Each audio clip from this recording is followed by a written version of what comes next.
lado urgente por acá. Y estamos, a la orden. Vamos a Buenos días, profesor. avanzar. Vamos a avanzar. Te recuerdo que en la sesión pasada nos quedamos, me parece que en este punto, nos quedamos aquí. Y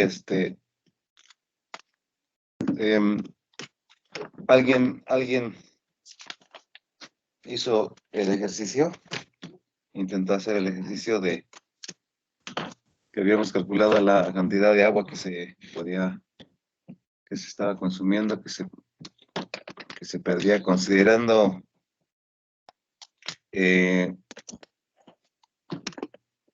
una población de 5,000 habitantes y 100 litros diarios. Y luego había que calcular la cantidad de agua necesaria para una hectárea de terreno, aplicando una lámina de 10 centímetros. ¿Sí? ¿Qué volumen de agua se requiere para ello? Esto fue lo último que comentamos en la clase que tuve con ustedes. Entonces, ¿alguien terminó de hacer el ejercicio? Esto del terreno.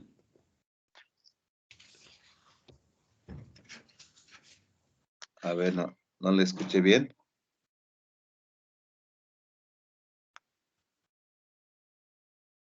Yo hice lo del terreno del riego. A ver, ¿quién es? Santiago es, perdón? Martínez, Fernando. Santiago Martínez. Bueno, Santiago Martínez, ¿cuánto le dio en el caso del terreno? ¿Cuál fue su 1 resultado? millón de litros. Un 1 millón de litros. 1,000,000 de litros. ¿Esto a cuántos metros cúbicos equivale? A que nos ayude sus compañeros. Alguien que nos comente a cuántos metros cúbicos equivale. A 1,000 metros cúbicos. 1,000 metros cúbicos, correcto. Bueno, entonces, son 1,000 metros cúbicos que se necesitan para aplicar la lámina de 10 centímetros en un solo riego, ¿verdad? Para una hectárea, 1,000 metros cúbicos. Y decíamos que si eran 5,000 habitantes y cada habitante estaba consumiendo 100 litros por día. Esto daba un total de, ¿cuántos? 500,000 litros, ¿cierto? Sí, estamos bien, 500 litros. Sí, 500,000. Lo que equivale a 5,000 metros cúbicos, ¿sí? Ahí está echando lápiz. Esto quiere decir que con lo que, bueno, en este caso, con esta cantidad de agua podríamos regar media hectárea diariamente, ¿sí? Con esta cantidad de agua. Diariamente podríamos estar regando media hectárea de terreno. ¿No? Y como les comentaba inicialmente, no, vamos en zonas marginadas que ya llegué a conocer en partes de Tlaxcala, de Morelos, pues solamente cuentan con surcos donde de alguna manera aplican algo de agua.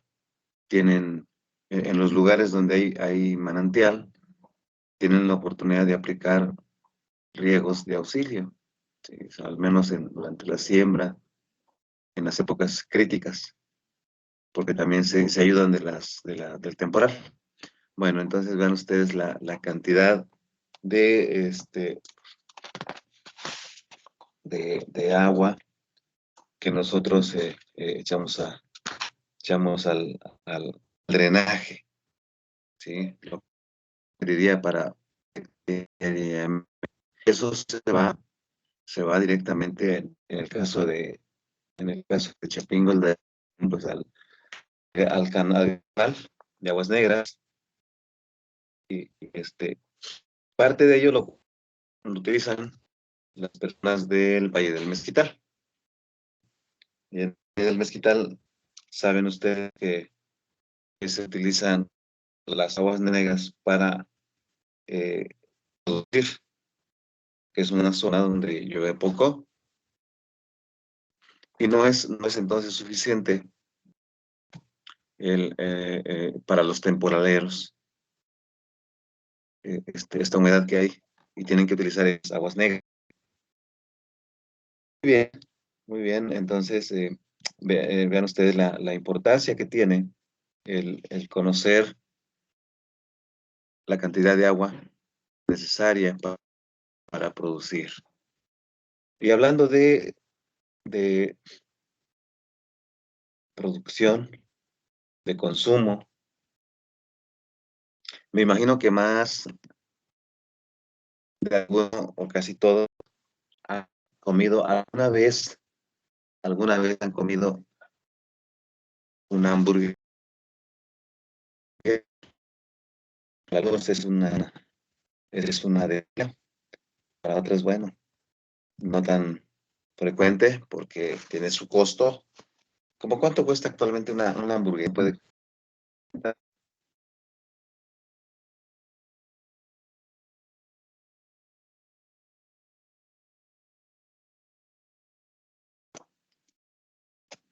Una bien preparada. Como, o sea, si es en algún establecimiento, como de 20 a 25 pesos, 30 pesos. Si es más que nada como un puesto callejero, se podría decir, unos 35 pesos. Ajá, más. Sí, hasta más, parece que cuesta, ¿sí? Depende ya de con lo que la acompañen, pero sí, sí, tiene su costo bastante elevado.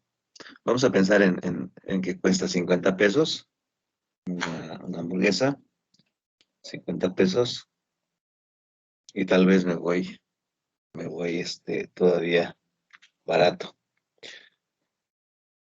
Entonces, tengan ustedes presentes que para producir una hamburguesa, o sea, ya la hamburguesa aquí en la mesa, ya para engullírsela, costó, costó el equivalente a 2.400 litros, ¿sí? 2.400 litros de agua. Fue lo que se ha calculado, se ha estimado que se utilizaron esas cantidades de agua, esos litros, para producir una hamburguesa. ¿Mm? Una hamburguesa. Eso quiere decir que es el consumo de 24 personas al día, ¿sí? Pensando en 100 litros. Porque tiene que considerarse desde pues, los ingredientes, ¿verdad? Desde la crianza, de la animalito, de la carne, el cultivo de los vegetales, los granos, el traslado, y entonces eso equivale a haber consumido 2.400 litros de agua. O sea, es una buena cantidad, que se utiliza. ¿Sí? Bueno, entonces, Esto es para que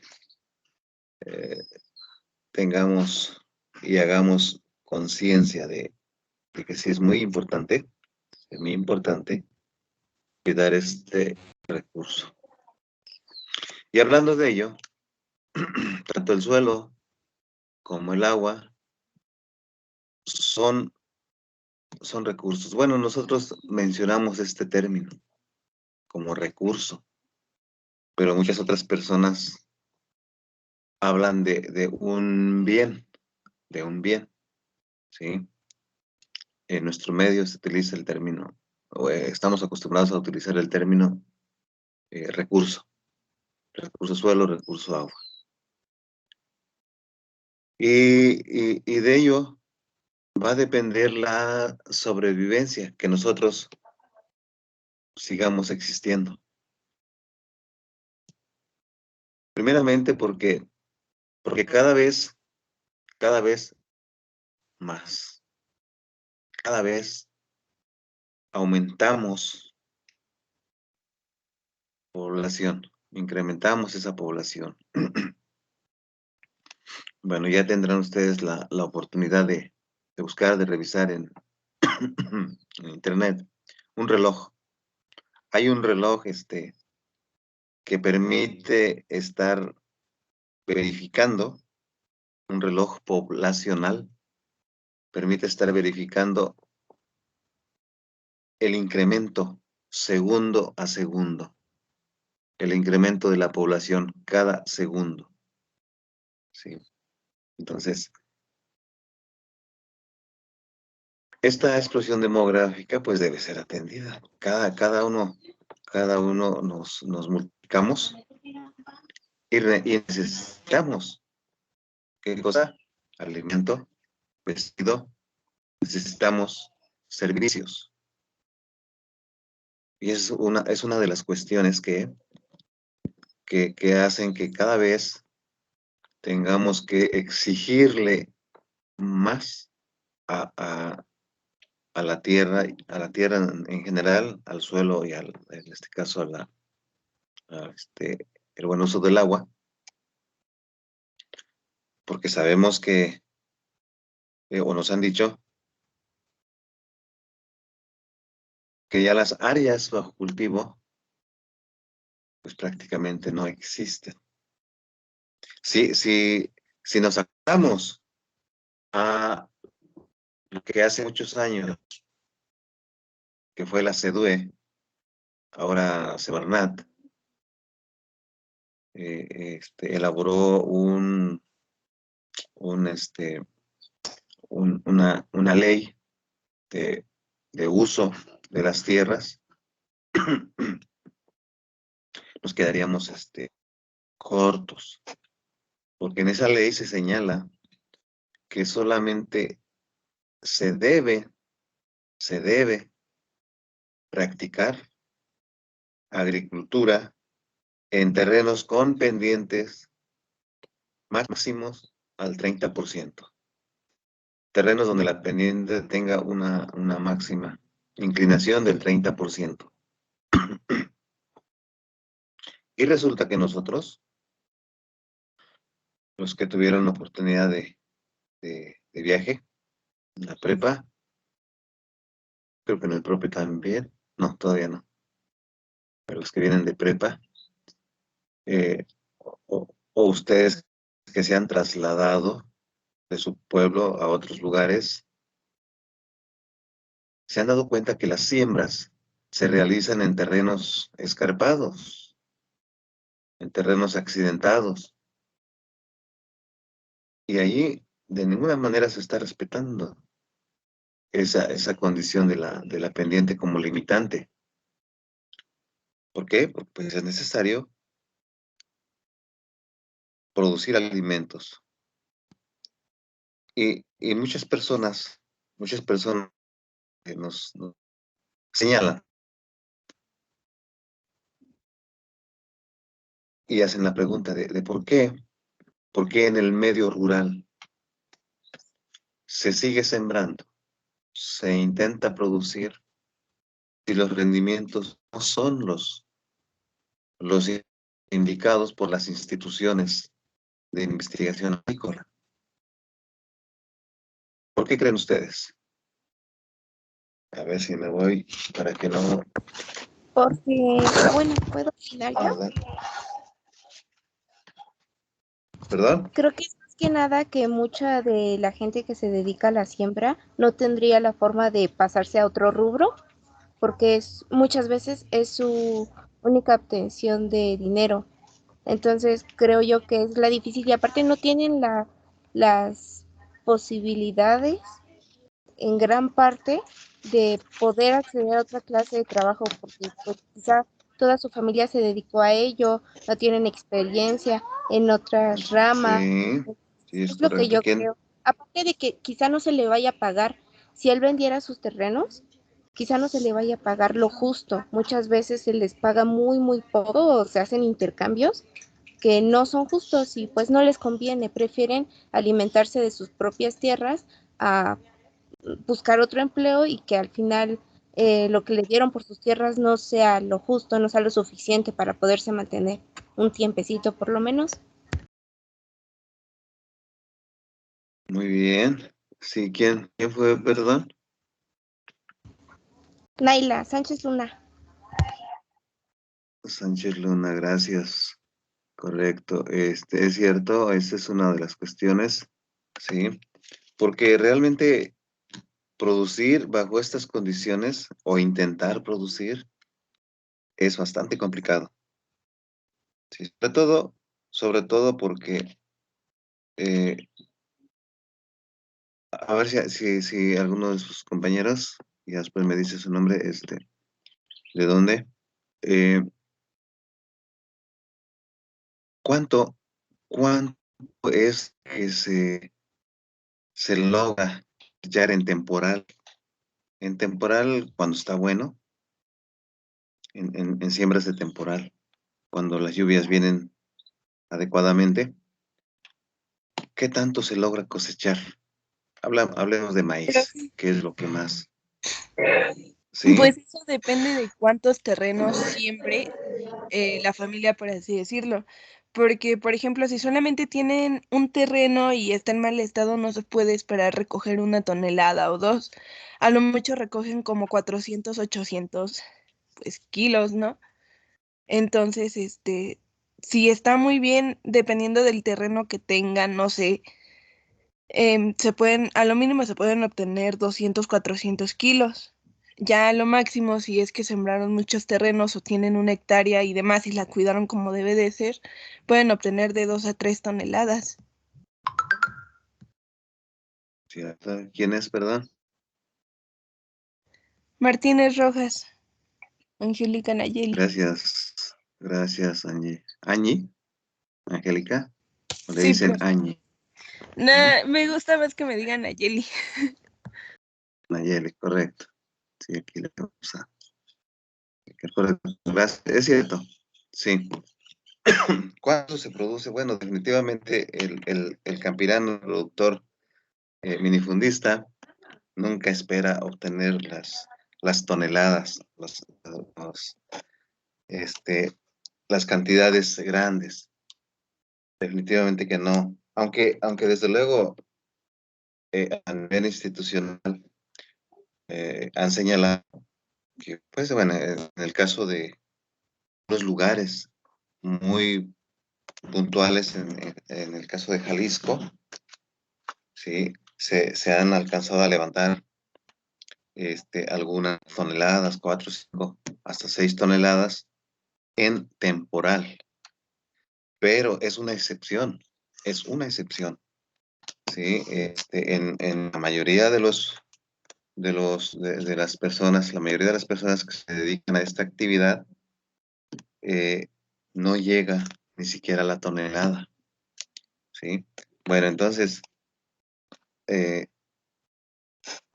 ¿cuánto, vamos a pensar que alguien, un pequeño productor, pongan ahí su lápiz, vamos a hacer unas sumas, lápiz y hoja.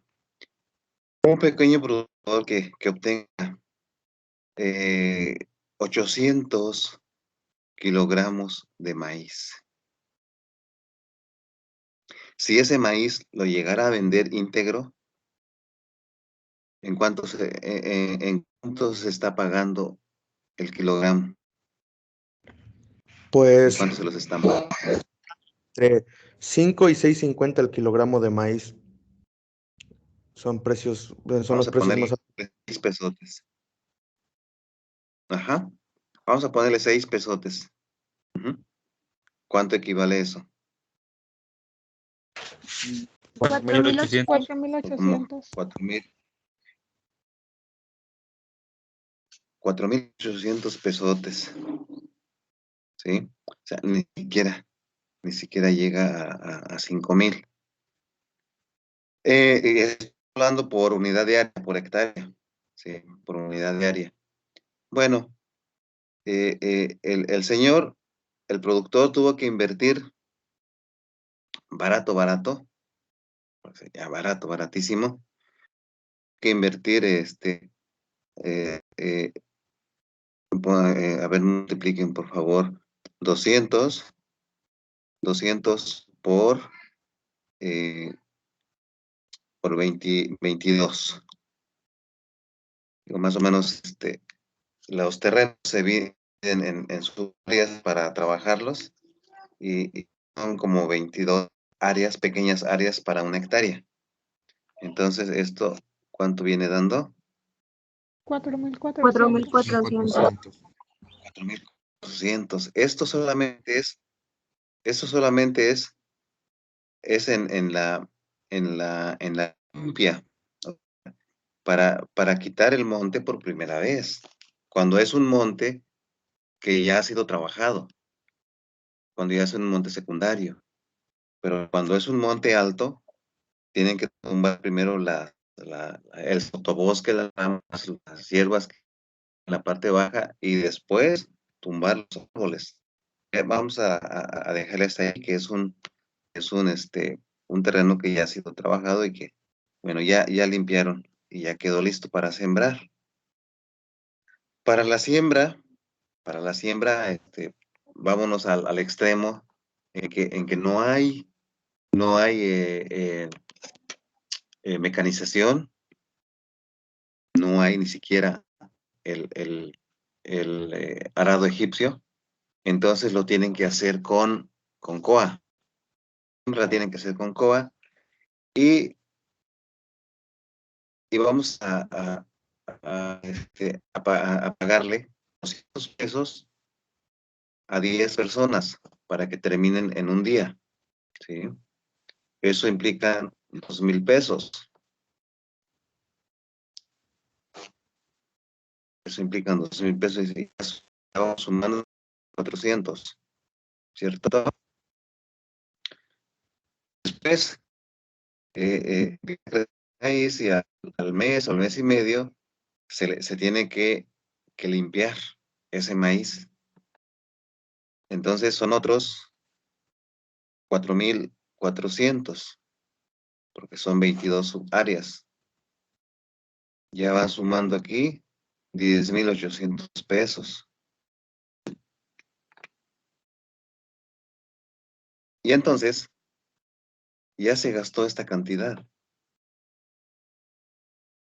Pero ya no contamos la aplicación, porque no se hace en muchos casos, la mayoría de los casos de temporal, no se utilizan agroquímicos. Imagínense ustedes si se utilizara, esto elevaría demasiado los costos. Bueno, 10,800 hasta allí, cuando que con su producto, si es que vende totalmente la producción, va a obtener 4,800. ¿Sí? Y esa es una de las razones por las que tampoco procede de esa manera. El minifundista siembra para subsistir, porque con esa cantidad de producto, 800 kilogramos, una familia mediana en el medio rural vamos a pensar 5 personas, dos mayores y 3 hijos, pues va a poder vivir con sus tortillas durante mínimo 6 meses. Durante 6 meses. Entonces, durante 6 meses va a tener que comer, aunque sea tortillas. Y los otros 6 meses podrá dedicarse a otra actividad, como lo señaló su compañera, Luna, ¿sí? Otras actividades como jornalero, como aprendiz de algo. Entonces, y esa es la vida que lleva el minifundista, el mini productor. Está complicado, pero tiene que alimentarse. Y todos tienen que alimentarse y tienen que buscar cómo vestirse. ¿Bien? Entonces, por eso es que cada vez se necesita mayor cantidad de alimento, mayor superficie agrícola y que los rendimientos sean elevados, que se eleven los rendimientos. Cosa que ya ha sucedido. Eso ocurrió con la revolución, con la revolución verde. ¿Mm? ¿Alguien se acuerda qué fue la revolución verde?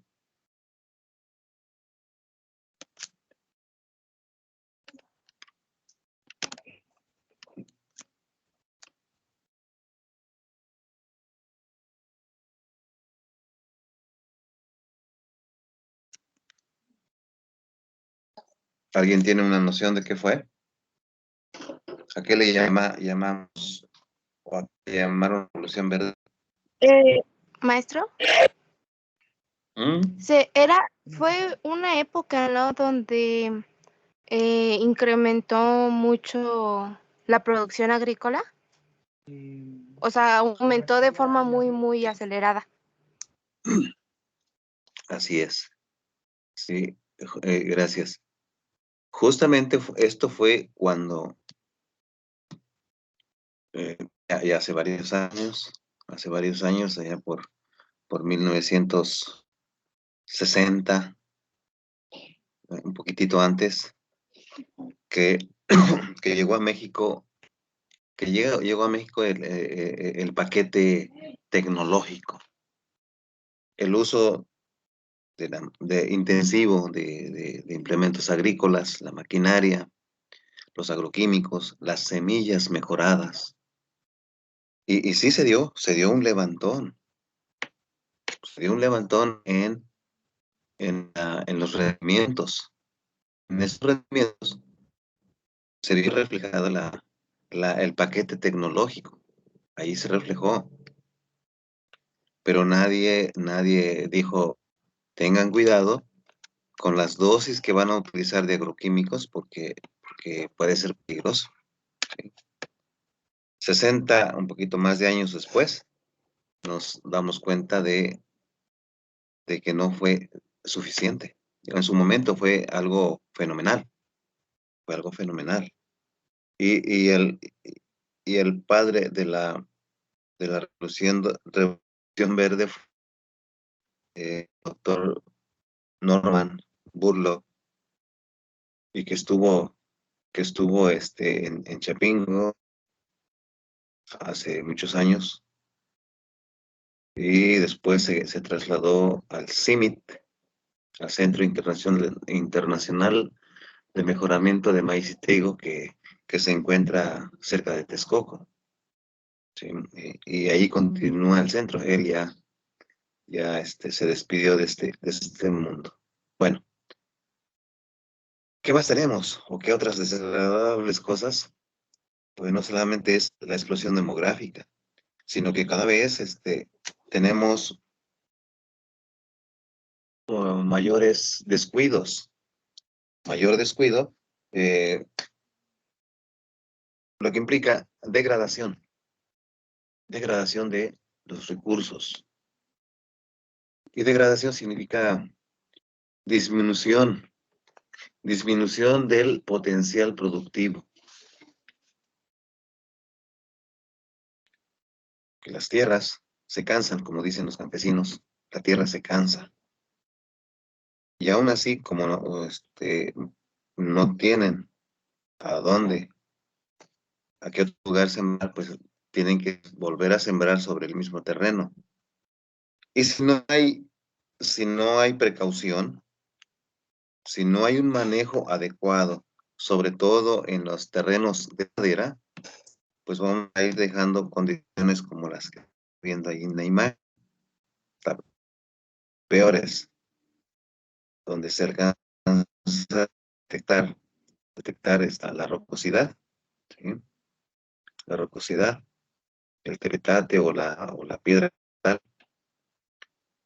y eso porque ya eliminamos la cobertura superficial, eliminamos la protección superficial del terreno, no hicimos ninguna obra que cuidara, que conservara el área, y entonces llegan las lluvias torrenciales, esas lluvias torrenciales, las gotas de lluvia salpican, destruyen, desbaratan, empieza el escurrimiento del agua, empieza el escurrimiento del agua hacia los cauces principales y se va. El agua en movimiento se lleva las partículas, se lleva los sedimentos, que finalmente se acumulan en las partes bajas. ¿Sí?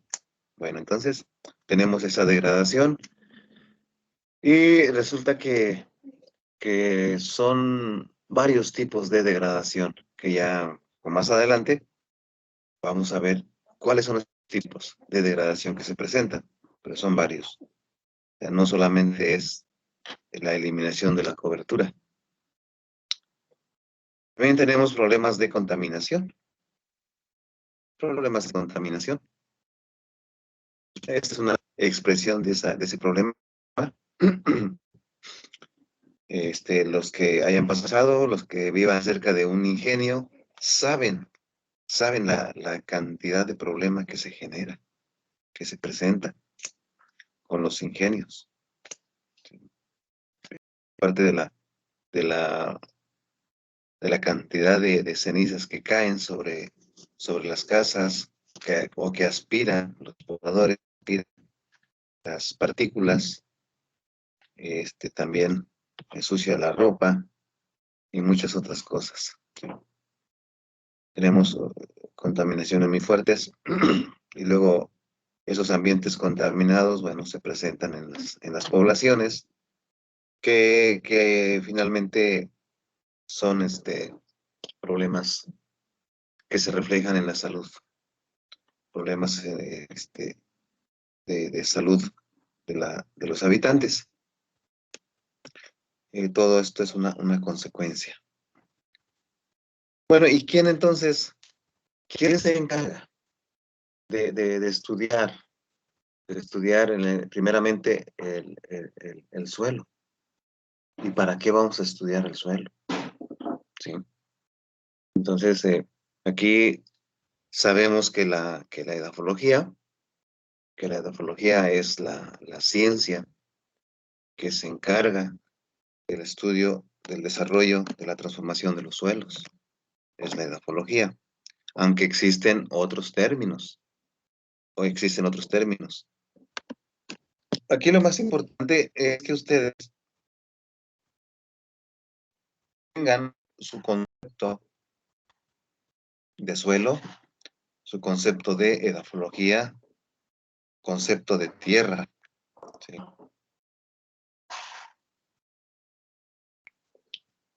Es lo más importante para para que no repitamos con punto y coma lo que está escrito.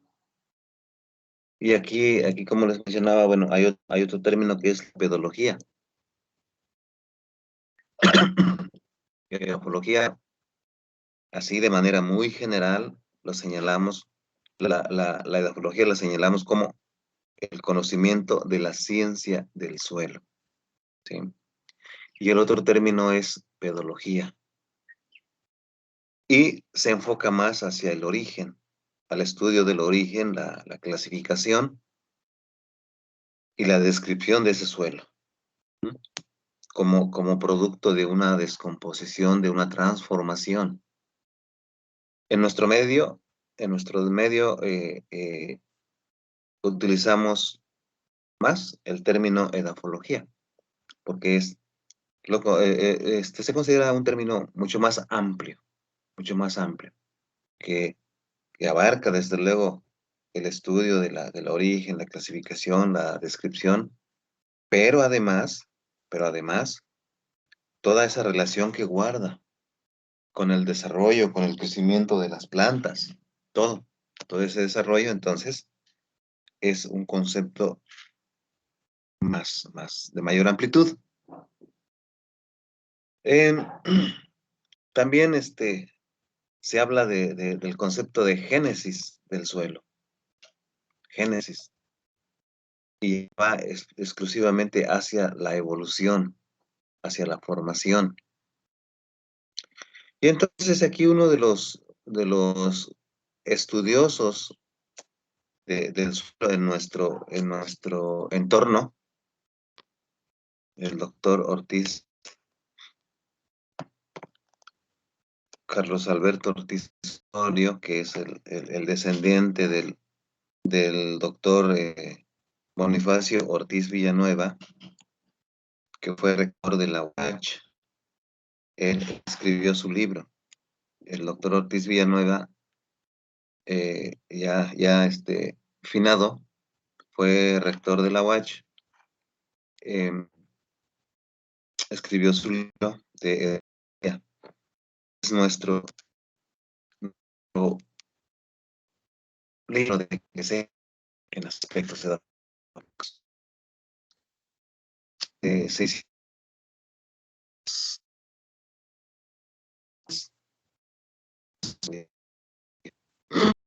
pero ya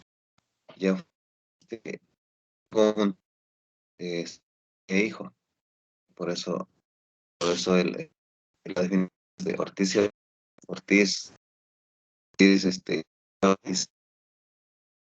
menciona que lo natural que está sobre la corteza terrestre, que contiene materia viva, capaz de soportar plantas.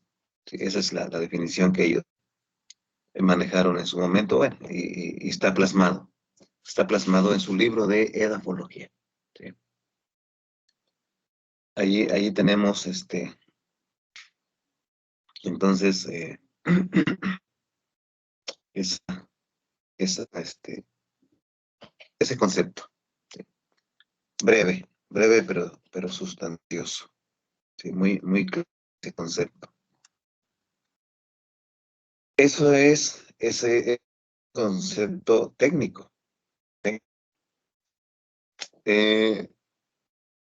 El agricultor, el productor, normalmente no habla del suelo, ¿sí? No habla de suelo. El productor habla de tierra, ¿sí? De área de cultivo. Y básicamente para ellos es el lugar donde se desarrollan los cultivos, o donde pasan sus animales, ¿no? Sí, en caso de que practique la actividad pecuaria. Ahí hace algunos años dando un taller en Tlaxcala, en un predio. Bueno, justamente ahí viendo un poco un mapa, explicando de por qué se utilizan los mapas y por qué había que generar mapas de suelos. ¿Sí? Bueno, después tenemos otras definiciones, o sea, pueden ser tan amplias, tan complejos esos conceptos.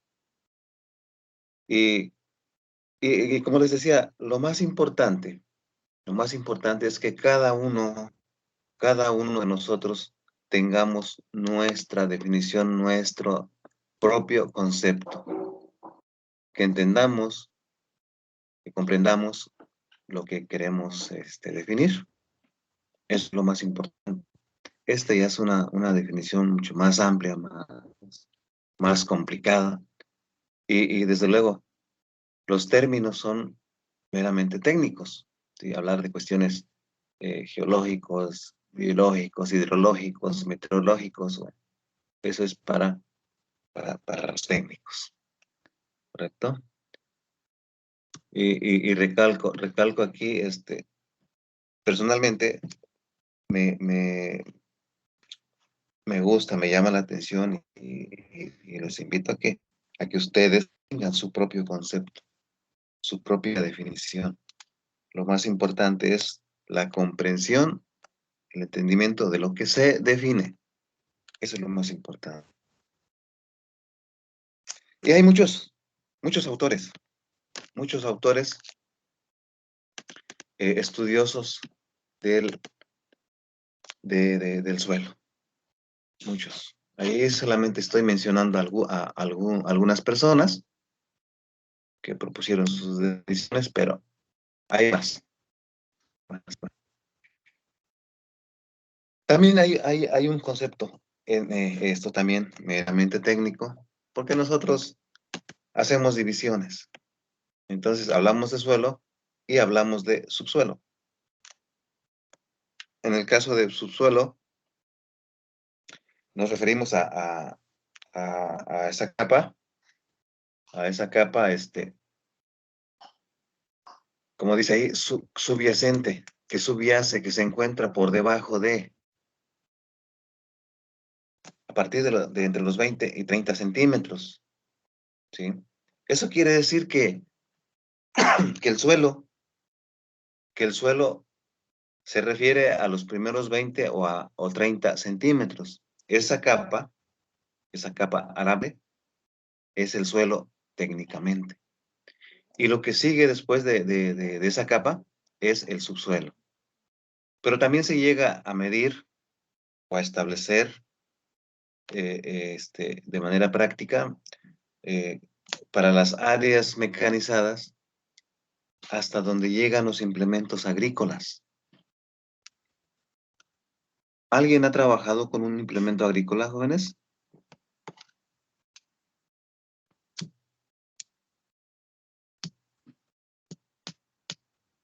Que he tenido la oportunidad de rastrear.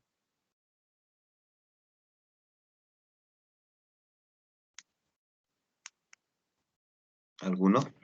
¿Alguna chica? Hay un poderoso tractor. Porque entonces se señala que es hasta donde llega el implemento agrícola. Y un arado de disco, también dependiendo de las condiciones del terreno, puede llegar a 35 centímetros de profundidad. Y si el terreno es como pastel, como mantequilla, inclusive hasta 40. Pero son casos excepcionales. Pero esa es la parte, entonces, lo más común es a 30 centímetros, que abarca de 0 a 30, estaríamos hablando de suelo, y a partir de ahí, del subsuelo. ¿Qué diferencia? ¿Qué diferencia existe? ¿Qué diferencia se da entre suelo y subsuelo? ¿Qué diferencia se presenta entre suelo y subsuelo? Primeramente, vamos a revisar la parte del suelo. La parte del suelo. Es la zona donde se desarrolla la mayor cantidad de raíces. Y sabemos que para las plantas anuales, los cultivos anuales, no los perennes son otra cosa. Los cultivos anuales son de desarrollo rápido. El maíz, bueno, hay diferentes tiempos para la producción de maíz. Hay maíz precoz, intermedio y tardío, pero las raíces se desarrollan en su mayor cantidad a la profundidad que se haya laboreado. Entonces, ahí vamos a encontrar esa cantidad abundante de raíces en el suelo. Desde luego es la parte que provee de nutrimentos a las plantas. Y la mayor actividad de los microorganismos, como ahí se señala. La mayor actividad de microorganismos. Y la cantidad de materia orgánica que se descompone va a estar en función de del contenido de la temperatura que se tenga y desde luego la riqueza del suelo, riqueza nutrimental, porque también los microorganismos consumen elementos nutritivos. Y si existen las condiciones, entonces el suelo tiene un buen desarrollo, buen contenido de materia orgánica, va a ser capaz de almacenar una buena cantidad de agua, ¿sí? Y entonces, además, en los lugares mecanizados, en las áreas agrícolas mecanizadas, ¿cómo miden? Y todavía, fíjense, sabemos que no es lo más adecuado desbaratar, destruir los agregados, hacer polvo la superficie del terreno, que es la capa arable, porque los señores, bueno, esto me tocó, no recuerdo bien si fue en el norte de Tamaulipas o en Obregón, Sonora, donde el agregado del reno, necesitamos, nos preguntó, nosotros todavía como alumnos, que cómo medíamos la cama de siembra. ¿Cómo sabíamos que ya estaba en condiciones, que ya estaba bien? Bueno, nosotros, lleno de conocimientos, desde luego más teóricos que prácticos, empezamos a hablar de las características del suelo, de la estructura, de la textura, de la densidad, etcétera, etcétera. Y pues el Señor nos dio nuestro manera que hacemos es que yo me pongo mis botas y camino unos metros aquí sobre el terreno y si me hundo a cierta altura de mis botas, el terreno ya está listo para la siembra. Ese era su método de medición de que ya estaba bien. Entonces, por eso es que se daban el lujo, muchos, ahora ya no todos, pero todavía, de pulverizar su terreno, hacerlo talco. Y pregunto,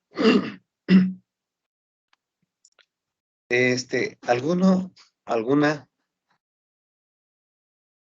de las compañeras y compañeros, ustedes, ha tenido la oportunidad de amasar para hacer pan, para hacer galletas o algún bocadillo? Yo, por ejemplo. Usted, alguien, pues bueno, cuando ha colocado la harina sobre el recipiente y luego le pone algo de agua, le agrega agua, ¿qué ocurre? ¿De inmediato el agua desaparece o se queda un rato sobre la superficie? ¿Qué sucede? ¿O qué ha visto que sucede? Si es que le ha puesto atención. Pues se queda un rato sobre la superficie. ¿Sí? Y lo mismo pasa con el talco. Al talco le ponemos unas gotas de agua y no se infiltra de inmediato. ¿Por qué razón? ¿Por qué no se va inmediatamente esa agua hacia a la profundidad o hacia abajo, digamos, ¿sí? Del recipiente? Cuando es harina, ¿por qué se queda? ¿Por qué no se mueve? sabemos que existe la infiltración, son conceptos que vamos a revisar un poquito más adelante.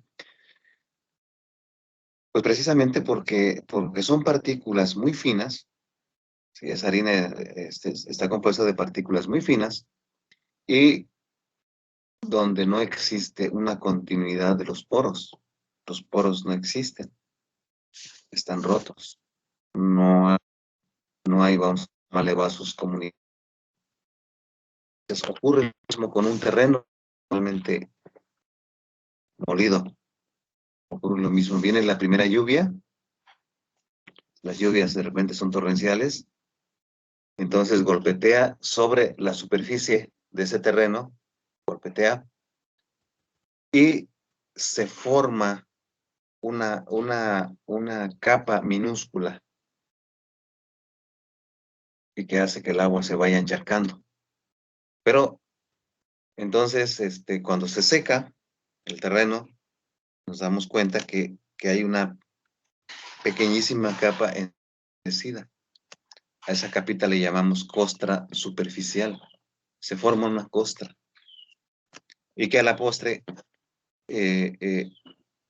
daña la germinación, provoca que no se dé el 100% de germinación, de nacencia de las plantas. Y muchas veces le echan la culpa a una mala semilla, pero en otras ocasiones es resultado de esa costra superficial que se forma. Bueno, entonces, y desde luego, Maestro, por eso es, dígame. incluso era desde antes, ¿no? Antes de las lluvias podía empezar la época de vientos, entonces se llevaba pues gran parte del suelo también. El semestre antepasado, yo por ejemplo, estuvimos viendo mucho el MIAF, el sistema MIAF, Qué bien. y justamente a la hora de entrevistar a los productores y todo, era algo que a ellos les quedaba muy claro, y todos los que les ayudaban, todos los profesionales que les ayudaban, les repetían lo mismo, que mientras el suelo menos se moviera era mejor para ellos, iban a tener mejores cosechas. Entonces les recomendaban que no estuvieran ahí escarbando, que no movieran tanto el suelo, porque era también mover la materia orgánica. Y pues obviamente eso afectaba directamente al crecimiento de las plantas. Y pues también eso nos lo enseñaron más que nada para que si nosotros en algún momento llegáramos a tener terrenos, aplicáramos ese sistema, porque que era muy difícil el que personas que se dedicaban a ello tuvieran esa clase de conocimientos, que tenían que cuidarlo, haciendo, por ejemplo, una valla de árboles frutales. Y Sí. no sé, eso me pareció bastante relevante justamente por el cuidado del suelo. Entonces, siempre que hablábamos del cuidado del suelo, tocábamos el tema de MIAF. Correcto. ¿Quién es usted, perdón? Sánchez Luna. Sánchez Luna. A ver, Sánchez Luna, voy a aprovechar este espacio. Como ya habíamos dicho, vamos a tener otras, aparte de la presentación individual que usted ya la hizo, vamos a tener otras presentaciones dentro ya del tema de nuestra materia, o de los temas de nuestra materia.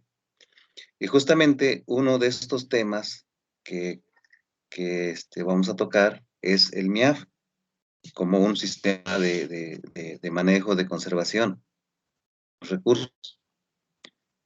Y entonces voy a aprovechar para que usted ya lo vio, ya lo vivió, ya conoció este sistema, para que cuando toque hacer nuestra presentación de los temas que les voy a asignar a cada uno de ustedes, tal vez en pareja, ¿sí? Tal vez en pareja, para que nos haga la presentación de este tema, del MIAF. Y ya le voy a tener apartado su lugar. ¿Qué le parece? Es que no sé si es internet, pero se escucha muy cortado. ¿Me dijo que yo presente el MIAF o que no me equivoco? No, sí, creo que es mi internet el que de repente falla. Sí, baja la señal. No, les decía que vamos a aprovechar que usted ya conoció el MIAF. Y aparte de la presentación individual, se va a hacer otra presentación ya dentro de la materia, dentro de temas de la materia. Y le voy a reservar a usted ese tema que en su momento ya le diré cuándo le toque exponer, que será aproximadamente dentro de un mes, que no se espante, ¿sí? Ah, Y sí, ya perfecto. ¿sí? Ya asignaré los temas, que tal vez vaya a ser en pareja, los temas que voy a asignar, ¿sí? Para que vaya escogiendo a su pareja de exposición. Bueno, avanzamos entonces. Bueno, entonces esto se refiere a lo que es el suelo. Y entonces, ¿qué ocurre con el subsuelo? ¿Qué sucede con el subsuelo? Tenemos entonces aquí que influye de diversas formas, de diferente manera, y allí vamos a tener efectos directos sobre las plantas. ¿De qué forma? ¿De qué manera? Bueno, si es un sitio donde se utiliza se utilizan implementos agrícolas, con el tiempo se presenta una compactación del terreno. Y por eso es que cada vez tienen que remover, tienen que arar porque se compacta. Pero a la vez, a cierta profundidad, a la que siempre ha alcanzado, o que normalmente alcanza el arado de discos en este caso, porque es lo más utilizado, muy poco se utiliza el arado de vertederas, se va formando algo que se conoce como piso o paso de arado.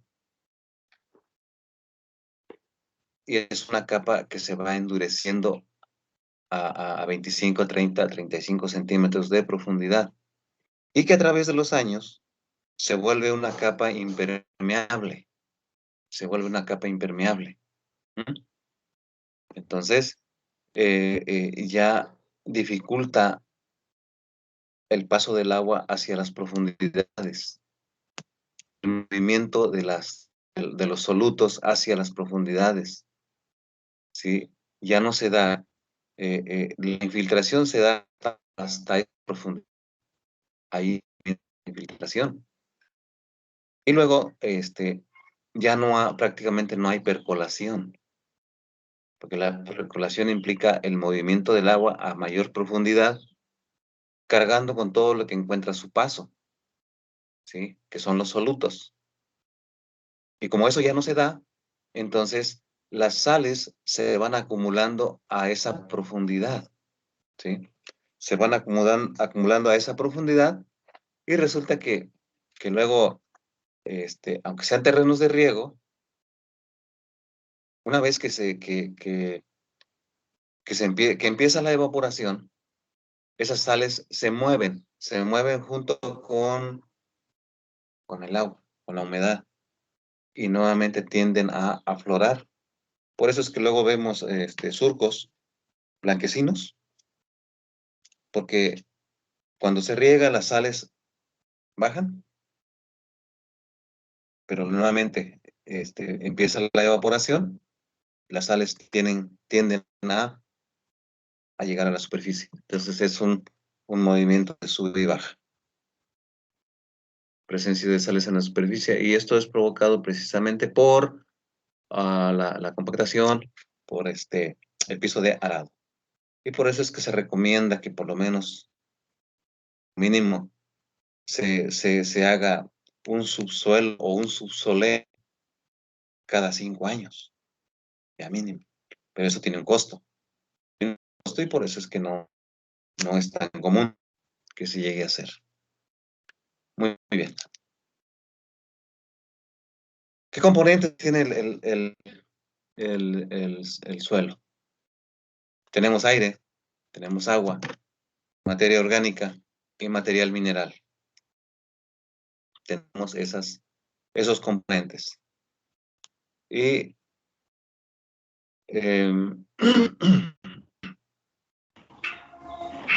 los porcentajes son variables. Tal vez el único porcentaje que podemos dejar como fijo podría ser el material mineral. Que en el caso de nuestro país, los suelos de México, pues son bajos.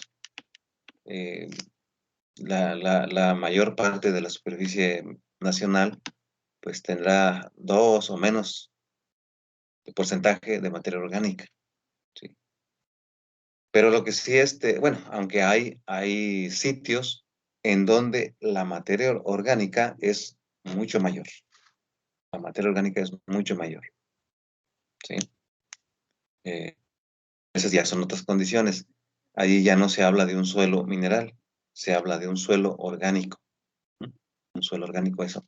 Tenemos allá en Xochimilco, allá cerca de las Chinampas. Tenemos en Zacapu, en Michoacán, en aquellos lugares donde aún existe algo de agua, de lago, laguna. En Chiapas, algunas partes, Tabasco. ¿Sí? Pero lo que sí removemos o que hay movimiento ya con la acción humana es la cantidad de agua y de aire. ¿Sí? Entonces aquí se da una cuestión inversa. ¿Sí? Es inversamente proporcional la cantidad de agua, porque nunca vamos a tener exactamente 25% de aire y 25% de agua.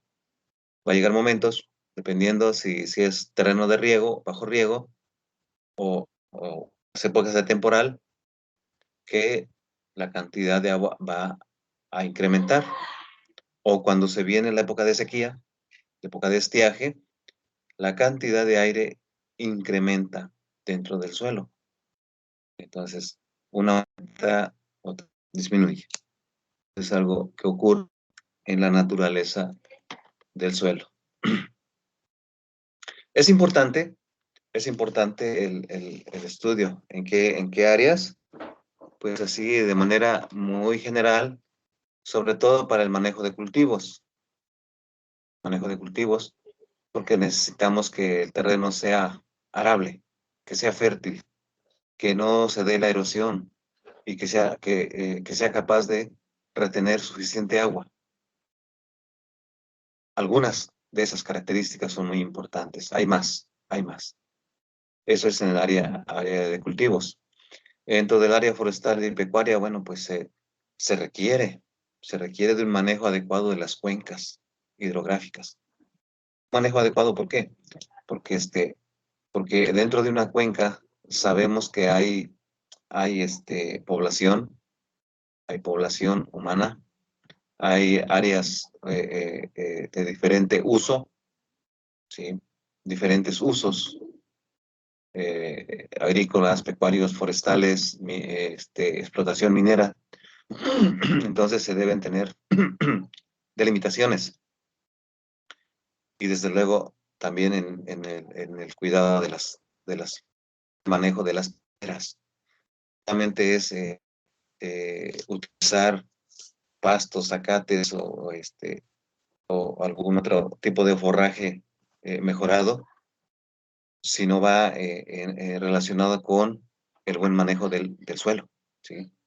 Bueno, y luego en la caracterización, la caracterización y delimitación de tierras. Esto básicamente se refiere al hecho de delimitar, de separar terrenos. Y actualmente, bueno, pues se hace ya con mayor facilidad por la información que tenemos, la información satelital. Hace muchos años, bueno, utilizábamos fotografías aéreas, ¿sí? Era muy complicado conseguir imágenes de satélite, porque solamente lo manejaba el ejército, pero poco a poco se fue logrando su uso, y eso, bueno, básicamente para delimitar y caracterizar las tierras, ¿sí? Y finalmente, tenemos aquí un poquitín de la cuestión de agronomía. Yo aquí solamente enumeré algunos temas, algunas materias que, que, que se relacionan con ello y que seguramente ustedes ya han cursado o que están cursando. Seguramente aquí me faltan otras materias que ustedes han visto, que tienen que ver con la agronomía. Desde luego no, desde luego no, ya las matemáticas también tienen que ver, pero bueno, dentro de estos, ustedes ya llevaron algo de climatología, llevaron algo así como meteorología, y, algunos elementos de geología, de geomorfología, dentro de la parte de geografía, seguramente, ¿sí? O sea, no materias separadas, sino como un todo. Hablaron de geografía y les mencionaron algo de geología, de geomorfología. Llevaron ecología, pues están llevando. Ya llevaron varias químicas y llevaron identificación de plantas. Eh, no sé actualmente cómo le llaman, pero hace muchos años se le llamaba botánica general y botánica sistemática. La botánica sistemática consistía en la identificación de plantas, ¿sí? Y bueno, es una materia que pesa para ustedes, la parte de identificación de plantas, y que le han dado impulso en su departamento, porque sé de algunos estudiantes que tuve anteriormente, ya en años anteriores, que tuvieron la oportunidad de participar en una competencia de identificación de plantas y se fueron a algún lugar fuera de México. Y qué bueno que tienen esas inquietudes y hay muchas otras oportunidades, ¿sí? Bueno, entonces hasta aquí, ¿hay algún comentario, jóvenes? Ahora sí, ahora me fui muy rápido. ¿Hay algún comentario? ¿Alguna participación?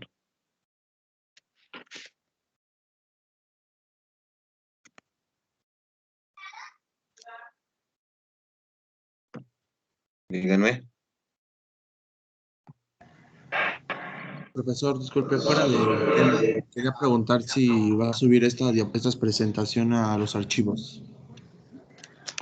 Sí, Por favor. sí, Gracias. voy a, estoy en la, incluyendo 2, 3 cositas más, entonces, y ya, espero que al final de la semana se los haga llegar, ¿sí? Por esta plataforma. ¿Sí?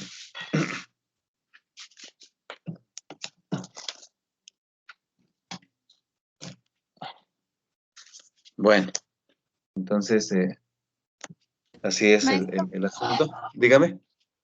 bueno, yo también había leído, había visto y me habían enseñado que muchas veces los productores no se dan cuenta de cuando su suelo está erosionando, porque justamente en el subsuelo suele haber más materia orgánica, pero ¿qué era lo que pasaba? Que debajo del subsuelo, en las capas del subsuelo hay capas de roca, ¿no? Y después de las Sí. rocas viene como más más granizada, se podría decir, y llega a una capa donde únicamente pasa agua muchas veces. Y este tiempo que pasaba de la capa orgánica donde plantaban, salían muy bien sus cultivos, pero no les duraba mucho. Entonces muchos descuidaban su suelo y pues cuando se daban cuenta ya no había forma de salvarlo porque ya no había tierra, ya no había materia orgánica con la cual volver a poner y tampoco era como que podían comprar tierra y ponérsela encima. Sí, efectivamente son problemas que se presentan y son riesgos continuos dentro de la práctica agronómica. Sí, eso es frecuente. Bien, gracias. Bien, entonces, vamos, ¿qué otra cosita por acá?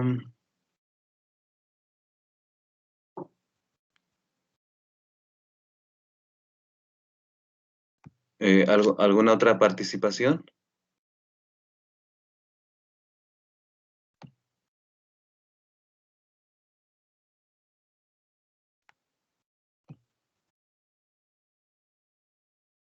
¿Alguna participación más?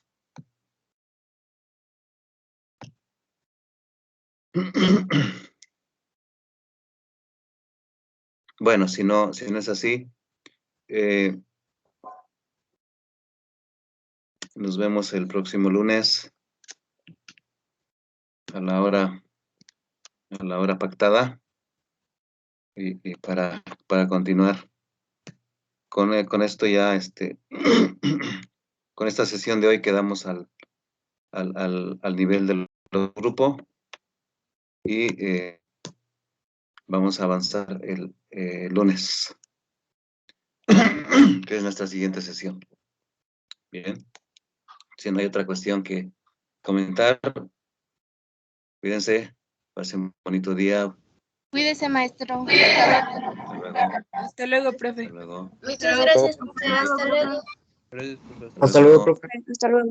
Bien, hasta luego. Hasta luego, profe. Adiós.